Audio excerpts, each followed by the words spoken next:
So you've heard me rail against stop and frisk, and you've heard me rail against racial profiling. This story brings both of those to a head.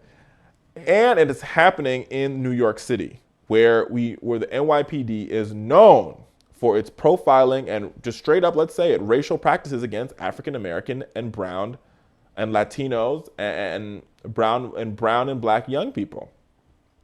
The New York Daily News is reporting that a local teen is suing the NYPD and Barneys department store after being handcuffed and detained for buying an expensive belt by police officers.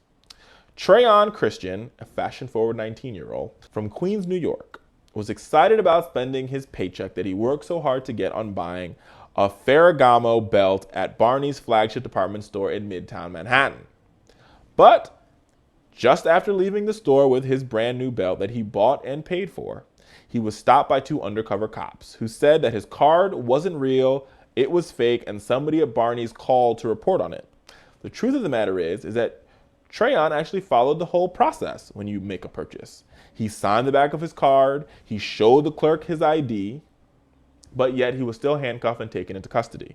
He was held in custody for what the NYPD is reporting as 42 minutes. Trayon says he was in custody for about 2 hours until they could check to make sure that his card was actually authentic. So I asked myself, did the old white guy who went in to buy that same Ferragamo belt, was he detained and made sure that his card was authentic? Nope, not at all. Not at all. Neither was the Hispanic business guy. They weren't stopped.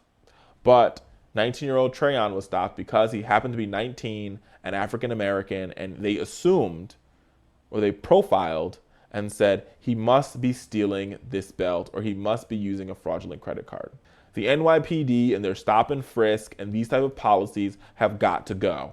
These policies, not only do they criminalize our African American men and boys, but they also just make it hard to be an African American who is successful because they automatically assume that you're committing a crime.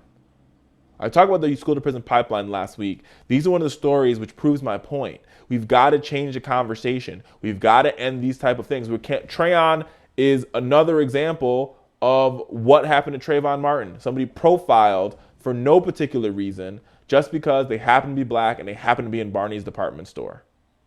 Wrong.